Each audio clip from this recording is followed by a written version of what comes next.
अमित शाह, राजनीति की शतरंज का माहिर खिलाड़ी। एक अमीर गुजराती घराने में जन्मे देश के गृह मंत्री अमित शाह की जिंदगी उतार चढ़ाव से भरी एक राजनेता की डायरी जैसी है। आज वो एक चमकते सितारे हैं, लेकिन उन्होंने राजनीति की इस चमकदार दुनिया में बुरा वक्त भी देखा है। झूठे मामलों में वे महीनों जेल रह चुके हैं। अमित शाह प्रधानमंत्री नरेंद्र मोदी के सबसे भरोसेमंद और सबसे करीबी माने जाते हैं। मोदी और शाह के रिश्तों को सामान्य राजनीतिक मुहावरों में समझना नामुमकिन है। एक अर्थ में कह सकते हैं कि मोदी शाह के राजनीतिक गुरु हैं, तो शाह मोदी के मैनेजमेंट गुरु। मोदी शाह पर आंख बंद करके यकीन करते हैं और शाह को मोदी की आंखों के इशारों को पढ़ना आता है। राजनीति में ऐसी जोड़ी मिलना दुर्लभ है, लेकिन 2019 में अमित शाह जिस तरह राष्ट्रीय फलक पर उभर कर आए हैं, उसे देखकर ये कहना गलत नहीं होगा कि मोदी की छाया से अलग उनका एक अपना स्वतंत्र व्यक्तित्व है। जब राज्यसभा में जम्मू कश्मीर के विशेष दर्जे को खत्म करने और 2 केंद्र शासित राज्य बनाने का विधेयक पेश हुआ, तो प्रधानमंत्री ने पूरे देश को बताया कि उनका राजनीतिक उत्तराधिकारी कौन है। अमित शाह का पूरा नाम अनिल चंद्र अमित शाह है। अनिल चंद्र उनके पिता का नाम है, जो कागजों में उन्होंने अपने नाम के आगे जोड़ा है। उनका जन्म 22 अक्टूबर 1964 को महाराष्ट्र के मुंबई में एक गुजराती व्यापारी के घर हुआ था। ये हिंदू वैष्णव बनिया परिवार था। अमित शाह गुजरात के एक बहुत समृद्ध घराने से आते हैं। उनके परदादा नगर सेठ हुआ करते थे, लेकिन अमित शाह को उनके पिता अनिल चंद्र शाह ने रईसी की चमक दमक से दूर रखा। अमित शाह 6 बहनों के बाद सबसे छोटे हैं। बचपन में उनकी बहनें चांदी के बर्तनों में खाना खाती थीं, लेकिन अमित को खाना पीतल के बर्तनों में परोसा जाता था। अमित की बहनें बग्घी से स्कूल जाती थीं, तो शाह को पैदल ही स्कूल भेजा जाता था। यही वजह है कि शानदार हवेली में पले बढ़े अमित शाह आज भी सादगी को ज्यादा पसंद करते हैं। 5 सितारा होटलों की बजाय वे सरकारी गेस्ट हाउस में रुकना पसंद करते हैं। चार्टर्ड फ्लाइट की जगह वे दूसरे माध्यमों से ट्रैवल करना ज्यादा प्रेफर करते हैं। उन्हें टोयोटा की इनोवा गाड़ी में चलना पसंद है। अहमदाबाद से करीब 50 किलोमीटर दूर राजपूत चावड़ा वंश की रियासत है, और यहीं है एक कस्बा जो मानसा के नाम से मशहूर है। शाह ने 9वीं क्लास तक मानसा में ही पढ़ाई की। वे आमतौर पर शांत रहने वाले स्टूडेंट थे, लेकिन उनका दिमाग कंप्यूटर की तरह तेज चलता था। शाह हर बार क्लास के मॉनिटर चुन लिए जाते थे। इस स्कूल में मॉनिटर बनने के लिए भी क्लास में वोटिंग होती थी। 7वीं कक्षा में मॉनिटर बनाए जाने की दौड़ में उन्हें 50 बच्चों की क्लास में 73% वोट मिले थे। यानी वोट मैनेज करने का हुनर उन्होंने बचपन में ही सीख लिया था। वो लोकल RBLD हाई स्कूल में पढ़ते थे, जो शाही परिवार के विशाल महल के पास आज भी मौजूद है। यहीं एक हवेली है जिसमें लकड़ी की नक्काशी वाले दरवाजे लगे हैं। ये हवेली अमित शाह के दादा गोकुल दास की थी। यह हवेली आज हेरिटेज बिल्डिंग में शुमार है। गोकुल दास मानसा के नगर सेठ परिवार से थे। उन्होंने अपने यहां कभी श्री अरविंदों की मेजबानी की थी। बचपन में शाह को एक्टिंग का भी शौक था। स्कूल में एक कॉमेडी प्ले हुआ था, पापा नो पक्ष पलटो। इसमें शाह ने एक इंटेलिजेंट लेकिन मैच्योर फादर का रोल निभाया था, जो अपने 6 बिगड़ैल बच्चों को रास्ते पर लाता है। शाह अपने दोस्तों के साथ कंचे और क्रिकेट खेलते थे। शाह बतौर एक खिलाड़ी अपने सामने एक लक्ष्य तय करते थे। फिर उस लक्ष्य को हासिल करने के लिए रणनीति तैयार करते और अंत में उस लक्ष्य को हासिल कर लेते। साल 1979 में आगे की पढ़ाई के लिए वे अहमदाबाद आ गए। यहां से उन्होंने बायोकेमिस्ट्री में बीएससी की डिग्री हासिल की। शाह ने 80 के दशक में आरएसएस ज्वाइन कर लिया। तब वह केवल 14 साल के थे। आरएसएस के एक वरिष्ठ स्वयंसेवक रतिभाई पटेल उन्हें साइकिल पर शाखा ले जाते थे। आरएसएस का पहला पाठ शाह ने उनसे ही पढ़ा था। राजनीति से शाह का लगाव बचपन से था। 14 साल की उम्र में अमित शाह सरदार वल्लभ भाई पटेल की बेटी के लिए मेहसाणा की गलियों में झंडा लेकर दौड़े थे। गलियों में पोस्टर चिपकाने, पर्चे बांटने से लेकर जिस तरह जमीनी स्तर पर उन्होंने भाजपा को मजबूत किया था, वो उनके राजनीतिक रुझान को दर्शाता है। 20 साल की उम्र में शाह ने पीवीसी पाइप बनाने की छोटी फैक्ट्री खोली। पाइपों की जरूरत गुजरात में टपक सिंचाई के लिए पड़ती थी। वे गुजरात में टपक सिंचाई के लिए पाइप बनाने वाले पहले बिजनेसमैन थे। बाद में शाह शेयर बाजार में पैसा लगाने वाले स्टॉक ब्रोकर हो गए। साथ में वे बीजेपी के पूर्णकालिक सदस्य बन गए। उनमें गजब की व्यावसायिक सूझबूझ थी। वे राजनीति में ना आते तो बड़े व्यवसायी बन जाते। साल 1986 में अमित शाह की शादी कोल्हापुर के मसाला और ड्राई फ्रूट्स के थोक व्यापारी सुंदरलाल मंगलदास शाह की बेटी सोनल शाह से हुई। सोनल कोल्हापुर से थीं, इसलिए उन्हें महाराष्ट्र का दामाद भी कहा जाता था। आप शाह के सुखी पारिवारिक जीवन की कल्पना कर सकते हैं। फिल्मों के शौकीन शाह अक्सर पत्नी सोनलबेन और बेटे जय के साथ फिल्म देखने जाते थे।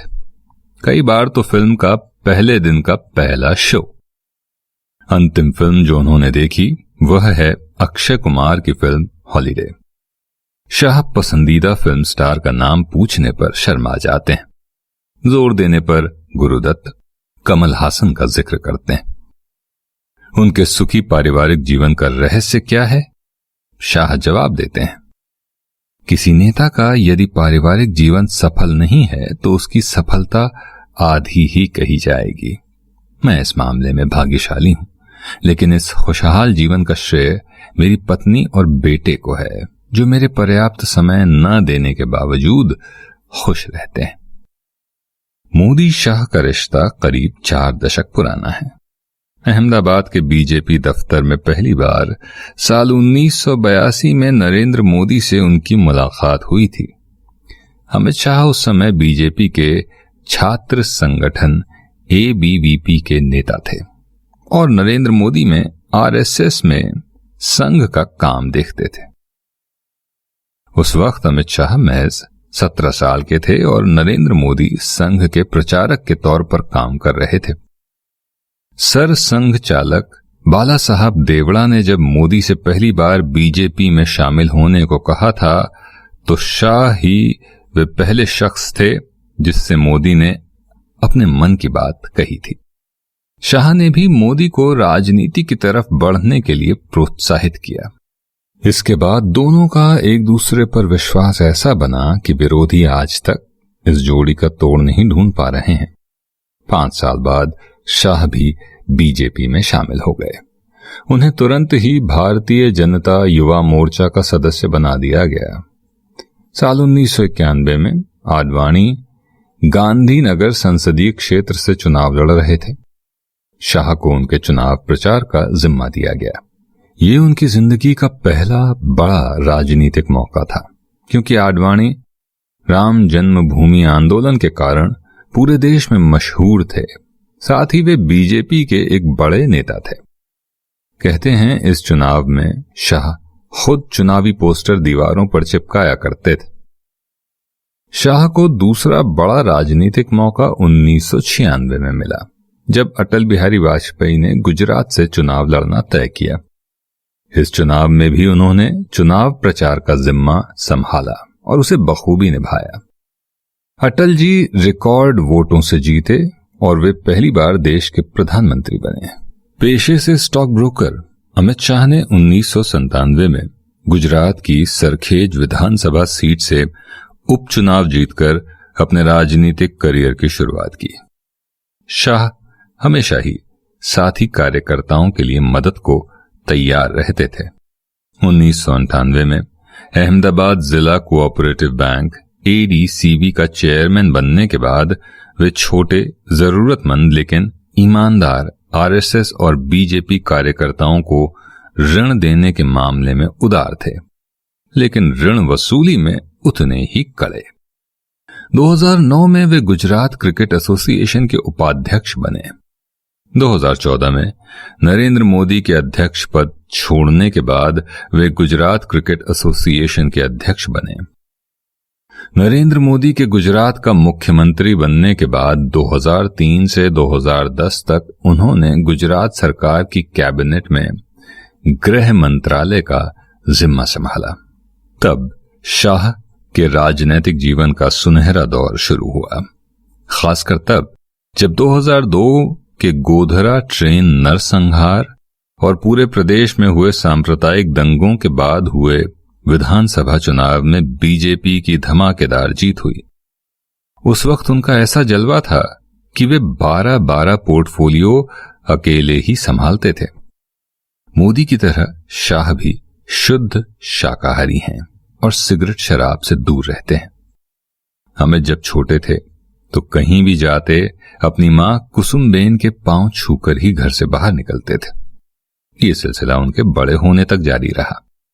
मां का आशीर्वाद उन्हें फल गया। शाह की इस बुलंदी पर पहुंचने का श्रेय उनकी मां का है। उनकी मां का देहांत 2010 में हो गया। अमित शाह की मां कुसुम बाग गांधीवादी थी। बेटे को विरासत में लाइब्रेरी दे गई जिसमें कुरान, बाइबल समेत हजारों किताबें हैं। उन्होंने ही अमित को खादी पहनने के लिए प्रेरित किया। शाह ने यह आदत अभी तक नहीं छोड़ी। पहली बार शाह तब सुर्खियों में आए जब साल 2004 में अहमदाबाद के बाहरी इलाके में कथित रूप से एक फर्जी मुठभेड़ में 19 वर्षीय जीशान जौहर और अमजद अली राणा के साथ प्रणेश की हत्या हुई थी। गुजरात पुलिस ने दावा किया था कि 2002 में गोधरा के बाद हुए दंगों का बदला लेने के लिए ये लोग गुजरात के मुख्यमंत्री नरेंद्र मोदी को मारने आए थे। इस मामले में गोपीनाथ पिल्लई ने अदालत में एक आवेदन देकर मामले में अमित शाह को भी आरोपी बनाने की अपील की थी। हालांकि 15 मई 2014 को सीबीआई की एक विशेष अदालत ने शाह के खिलाफ पर्याप्त सबूत न होने के कारण इस याचिका को खारिज कर दिया। राजनीति में एक दौर ऐसा भी आया जब सोहराबुद्दीन शेख और उसकी बीवी के फर्जी मुठभेड़ के मामले में उन्हें गिरफ्तार कर लिया। ये साल 2010 की घटना है। तब गृह मंत्री रहे शाह पर इस घटना में साजिश रचने का आरोप लगा। जांचकर्ताओं ने दावा किया कि यह राजस्थान के व्यापारियों से वसूली का रैकेट चलाने वाले शेख को ठिकाने लगाने के लिए किया गया फर्जी एनकाउंटर था और शाह के इशारे पर पुलिस ने उसे बस से उतारकर मार डाला था। जेल के दिनों में शाह ने गीता का जमकर अध्ययन किया। वह गीता दूसरे कैदियों को भी पढ़कर सुनाते थे। सुप्रीम कोर्ट ने जब सोहराबुद्दीन केस में उन्हें जमानत दे दी, लेकिन गुजरात में उनके प्रवेश पर रोक लगा दी, तब अमित शाह सबसे पहले सोमनाथ मंदिर में पूजा के लिए गए। अमित शाह और उनकी पत्नी सोनल भगवान सोमनाथ के भक्त हैं। शाह सोमनाथ मंदिर ट्रस्ट में शामिल होने को बड़ी उपलब्धि मानते हैं, लेकिन अमित शाह के लिए 2010 से 2012 तक गुजरात से निष्कासन वरदान साबित हुआ। उनकी पत्नी और बेटा जय चट्टान की तरह उनके साथ खड़े थे। जय ने तो अपनी इंजीनियरिंग की पढ़ाई बीच में छोड़ दी और अपने पिता अमित शाह के केस के लिए वकीलों से मिलते जुलते और दौड़ भाग करते। वो सोनल बेन और बेटा जय शाह के साथ दिल्ली में काफी समय तक रहे। इसमें कोई शक नहीं कि उनकी राजनीतिक लड़ाई ने उनके बेटे के करियर को प्रभावित किया, लेकिन इससे उनके पारिवारिक रिश्ते और मजबूत हो गए। जय अब सार्वजनिक जीवन में प्रवेश कर चुके हैं। वो अपने पिता की अध्यक्षता वाली गुजरात क्रिकेट एसोसिएशन में पदाधिकारी हैं। तब वो जमाना था जब शाह बीजेपी के कई नेताओं को फूटी आंख नहीं सुहाते थे।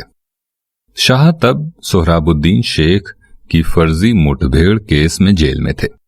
पहली बार प्रधानमंत्री पद का उम्मीदवार घोषित होने के बाद एक बार संसदीय बोर्ड की बैठक में बीजेपी के एक बड़े नेता ने पूछा था, आखिर हम कब तक अमित शाह को ढोएंगे? बैठक में मौजूद नरेंद्र मोदी का धैर्य जवाब दे गया।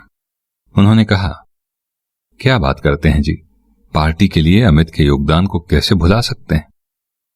तब मोदी जी ने अरुण जेटली की ओर देखते हुए कहा, अरुण जी, आप जेल जाइए और अमित शाह से मिलिए। उन्हें लगना चाहिए कि पार्टी उनके साथ है। उसके बाद इस मुद्दे पर बैठक में कोई कुछ नहीं बोला। अरुण जेटली जेल गए और अमित शाह से मिले। जेल से छूटने के बाद जब अदालत ने उनके गुजरात जाने पर रोक लगा दी तो वो दिल्ली आ गए। शाह जितने दिन दिल्ली में रहे, दोपहर का भोजन अरुण जेटली के यहां तय था। अमित शाह उनसे मिलने जाते थे तो 2-2, 3-3 घंटे बाहर इंतजार करना पड़ता था, पर अमित शाह ने कभी किसी से शिकायत नहीं की। दिल्ली में रहने के बावजूद अमित शाह दिल्ली के राजनीतिक गलियारों में अनजान ही थे। साल 2013 आते आते राजनाथ सिंह एक बार फिर पार्टी के राष्ट्रीय अध्यक्ष बन गए। मोदी के कहने पर राजनाथ सिंह ने उन्हें पार्टी का राष्ट्रीय महामंत्री बना दिया। शाह ने कौटिल्य के अर्थशास्त्र को 9 साल की उम्र में ही पढ़ लिया था। उनके ड्राइंग रूम में चाणक्य की फोटो लगी है। 16वीं लोकसभा चुनाव के करीब 10 महीने पहले शाह को बीजेपी उत्तर प्रदेश का प्रभारी बनाया गया। जब उन्हें उत्तर प्रदेश का प्रभार दिया गया तो पार्टी में सवाल उठे कि ये उत्तर प्रदेश के बारे में जानते क्या हैं। पर उत्तर प्रदेश के भाजपा नेताओं को पहली ही बैठक में समझ में आ गया कि अमित शाह क्या चीज है। बैठक शुरू हुई तो नेताओं ने बताना शुरू किया कि कौन कौन सी लोकसभा सीट जीत सकते हैं। अमित शाह ने कहा कि आप लोगों को कोई सीट जिताने की जरूरत नहीं है, ये बताइए कि कौन कितने बूथ जिता सकता है। मुझे बूथ जिताने वाले चाहिए, सीट जिताने वाले नहीं। तब यूपी में बीजेपी का सचमुच बहुत बुरा हाल था। उसके पास 10 लोकसभा की केवल सीटें थीं। उनके संगठनात्मक कौशल और नेतृत्व क्षमता का अंदाजा तब लगा जब 16 मई 2014 को 16वीं लोकसभा के नतीजे आए। बीजेपी ने उत्तर प्रदेश में 71 सीटें हासिल की। प्रदेश में भाजपा की ये अब तक की सबसे बड़ी जीत थी। यूपी में 2014 के लोकसभा और 2017 के विधानसभा चुनाव में अमित शाह ने जो चमत्कार किया, उसके बाद उन्हें राजनीति का चाणक्य कहा जाने लगा। मोदी के 5 साल के कामों को जनता तक पहुंचाने का मैकेनिज्म अमित शाह ने ही डेवलप किया। 2014 की तरह इस बार बीजेपी के पास कोई प्रशांत किशोर जैसे पॉलिटिकल स्ट्रैटेजिस्ट नहीं थे। नारे और रणनीति प्रचार कैसे हो, हर चीज में शाह का अपर हैंड था। कोई अमित शाह को इलेक्शन मशीन कहता है तो कोई वोटों का जादूगर। लेकिन सच्चाई यह है कि शाह बीजेपी के इतिहास में सबसे सफल अध्यक्षों में रहे। अमित शाह ने काऊ बेल्ट की जातिवादी पॉलिटिक्स का तोड़ निकाल कर दिखाया। लोकसभा चुनाव के नतीजों ने अमित शाह को राष्ट्रीय फलक पर स्थापित कर दिया। इस करिश्माई जीत के शिल्पकार रहे अमित शाह का कद पार्टी के भीतर इतना बढ़ा कि उन्हें बीजेपी का अध्यक्ष बना दिया गया। भाजपा के राष्ट्रीय अध्यक्ष के रूप में उन्होंने भाजपा की पूरी कार्य संस्कृति ही बदल दी। पार्टी के पदाधिकारियों से ज्यादा अहमियत बूथ कार्यकर्ताओं की हो गई। राज्यों के प्रभारी राष्ट्रीय महामंत्री अमूमन राज्य की राजधानी या कुछ प्रमुख शहरों तक जाते थे। अचानक सबने देखा कि पार्टी का राष्ट्रीय अध्यक्ष बूथ स्तर के कार्यकर्ताओं से न केवल मिलने लगा बल्कि उसके घर भोजन पर जाने लगा। हैदराबाद के एक ऐसे दौरे से लौटने के बाद राष्ट्रीय महामंत्री राम माधव ने शिकायत की कि पार्टी के राष्ट्रीय अध्यक्ष का बूथ स्तर के कार्यकर्ता के यहां जाना क्या ठीक है? अमित शाह का टकासा जवाब था, क्या पार्टी के संविधान में ऐसा लिखा है कि राष्ट्रीय अध्यक्ष कार्यकर्ता के घर नहीं जा सकता? ये पदाधिकारियों के लिए संदेश था जो पहुंच गया। शाह अपने संग काम करने वाले लोगों के साथ हंसी मजाक कर दोस्ताना माहौल बनाकर रखते हैं। एक बार चुनाव की तैयारियों के दौरान पकौड़े खाते हुए शाह ने कहा, जिस पार्टी के नेता ज्यादा बेसन खाएंगे वही पार्टी जीतेगी। यह सुनकर पूरा माहौल ठहाकों से भर गया। उत्तर प्रदेश चुनाव के दौरान जल्दबाजी में एक मीटिंग अमेठी की एक डालडा फैक्ट्री के गोदाम पर बुलाई गई थी। मीटिंग देर रात 2 बजे तक चली। पार्टी अध्यक्ष शाह के रुकने का कोई इंतजाम नहीं था, तो शाह ने उसी गोदाम में ठहरने का फैसला किया। वे छत पर गए और रात्रि विश्राम के लिए माकूल स्थान तलाशने लगे। वहां एक छोटा सा कमरा था जहां वे रात गुजार सकते थे। उन्हें ऐसा करते देख पार्टी वर्कर भी दंग रह गए। वे न दोस्तों को भूलते हैं न दुश्मनों को, यहां तक कि कार्यकर्ताओं को भी उनके नाम से जानते हैं। शाह की बीजेपी कार्यकर्ताओं को एक सलाह हमेशा रहती है कि उन्हें मार्क्स, समाजवाद, इस्लाम और ईसाईयत के बारे में जमकर पढ़ना चाहिए। अमित को लगता है कि कार्यकर्ता जमकर पढ़ेगा तभी बहस में टिकेगा। एक और मजे की बात है कि शाह आमतौर पर मीडिया को नापसंद करते हैं, खासतौर पर टीवी मीडिया। जब उन्हें लगता है कि उन्हें देश से कुछ कहना है तब वे मीडिया के पास जाते हैं, वरना नहीं। पत्रकारों के फोन भी वे कम ही उठाते हैं, जबकि कार्यकर्ताओं से सीधे बात को तत्पर रहते हैं, उन्हें नाम से बुलाते हैं। मंत्री बनने से पहले वो फोन खुद उठाते थे। उनका पहला स्वर होता था हां अमित। उनके बीजेपी अध्यक्ष बनने के बाद भारत के 13 राज्यों में उनकी पार्टी की सरकार थी, जबकि 5 अन्य राज्यों में बीजेपी सहयोगी दलों के साथ सत्ता में थी। इस लिहाज से देखें तो वे बीजेपी के सबसे कामयाब अध्यक्ष रहे। इसके अलावा पार्टी ने उत्तर पूर्व के राज्यों में अपनी जड़ों को काफी मजबूत किया। शाह की रणनीति ने पार्टी को असम, मणिपुर और अरुणाचल प्रदेश में जीत दिलाई। वहीं गोवा में सबसे बड़ी पार्टी कांग्रेस को पछाड़कर बीजेपी सरकार बनाने में कामयाब रही। महाराष्ट्र में सबसे बड़े दल के तौर पर उभरने के बाद बीजेपी ने शिवसेना के साथ गठबंधन करके सरकार बनाई। इतना ही नहीं, पहली बार बीजेपी पीडीपी के साझेदार के तौर पर जम्मू कश्मीर में सत्ता में आई। हालांकि दिल्ली और बिहार में पार्टी को हार का सामना जरूर करना पड़ा, लेकिन बाद में नीतीश कुमार को अपने खेमे में लाकर अमित शाह ने बिहार की हारी हुई बाजी को जीत में पलट दिया। 2019 का चुनाव बम्पर वोटों से जीतने से ही अंदाजा हो गया कि नई सरकार में अमित शाह एक नई भूमिका में होंगे। इस शानदार जीत के बाद वे अब मोदी के शिष्य के दर्जे से ऊपर उठकर उनके सेनापति की श्रेणी में आ चुके थे। शाह को राजनाथ सिंह की जगह गृह मंत्री बनाया गया था। अमित शाह को गृह मंत्रालय की जिम्मेदारी देने भर से ही संकेत मिल गया था कि बीजेपी के चुनाव घोषणा पत्र में आरएसएस के एजेंडे को अमली जामा पहनाने के लिए ये जिम्मेदारी उन्हें दी जा रही है। शाह ने गृह मंत्रालय का कार्यभार संभालने के बाद कश्मीर पर हर फाइल पढ़ी और फिर मोदी को इस बारे में अगला कदम उठाने की सलाह दी। दोनों ने इस पर अपने नजदीकी सलाहकारों से चर्चा की और यह फैसला किया गया कि न सिर्फ कश्मीर को विशेष दर्जा देने वाली धारा 370 को खत्म किया जाएगा, बल्कि जम्मू कश्मीर को 2 भागों में विभाजित कर केंद्र शासित प्रदेश बना दिया जाएगा। अमित शाह ने इसके लिए बाकायदा होमवर्क किया। अमरनाथ यात्रा को बीच में ही रोका गया और घाटी के चोटी के नेताओं और 3 पूर्व मुख्यमंत्रियों को हिरासत में ले लिया गया। इस तरह से भारत में एक नए युग की शुरुआत हुई। शाह गृह मंत्री रहते साल 2020 में एनआरसी यानी national register of citizen bill ले आए, जिसे लेकर देश भर में विरोध शुरू हो गया। इस एक्ट में पाकिस्तान, बांग्लादेश, अफगानिस्तान से 31 दिसंबर 2014 से पहले भारत आए हुए हिंदू, सिख, बौद्ध, जैन, पारसी, ईसाई को भारत की नागरिकता देने की व्यवस्था की गई है।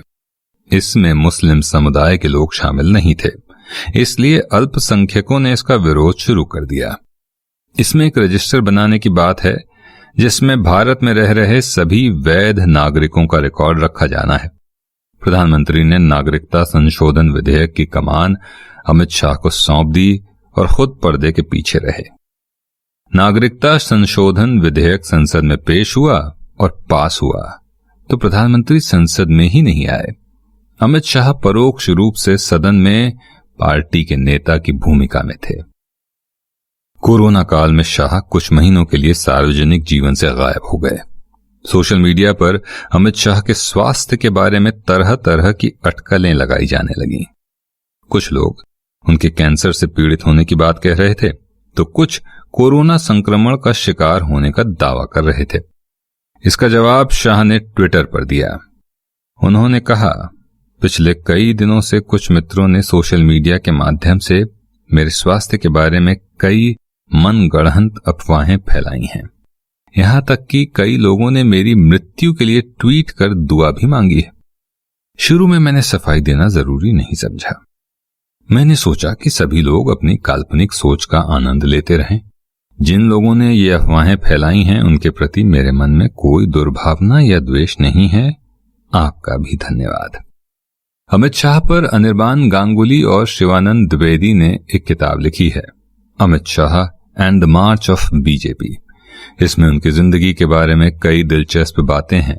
जैसे शाह रूटीन तौर पर डायरी भी लिखते हैं। ब्रिटेन के लेखक पैट्रिक फ्रेंच की मिसाल देते हुए उन्होंने एक इंटरव्यू में कहा, मैं नियमित डायरी लिखता हूं, लेकिन यह प्रकाशित कराने के लिए नहीं है। यह मैं अपने अनुभव और स्व मूल्यांकन के लिए करता हूं। अमित शाह घड़ी नहीं पहनते।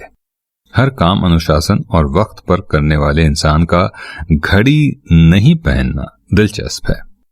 ऐसा क्यों? किसी ने उनसे पूछा तो वे बोले, सार्वजनिक, खासकर राजनीतिक जीवन में उपहार लेन देन की संस्कृति घड़ी और कलम से शुरू होती है। मैंने अपने लिए राजनीतिक जीवन में उपहार की संस्कृति को रोक देने के लिए यह फैसला लिया। सियासत के चाणक्य कहे जाने वाले शाह अपनी राजनीतिक चालें भी शतरंज की चाल की तरह चलते हैं, जबकि सच यह है कि अमित शाह शतरंज के भी अच्छे खिलाड़ी हैं। शतरंज खेलते समय वे चालें गिनते हैं, मिनट नहीं। कितने चाल में विरोधी को हराना है, यह उनका लक्ष्य होता है और इसी लक्ष्य को लेकर वे हर चाल चलते हैं। अब तक लोगों ने अमित शाह को गंभीर मुद्रा में देखा है, लेकिन उनके व्यक्तित्व का एक पहलू यह भी है कि उन्हें क्रिकेट खूब पसंद है। शाह भुजिया खाने के बेहद शौकीन हैं और शेर व शायरी भी खूब पसंद करते हैं। फिल्में और गाना सुनना उन्हें पसंद है।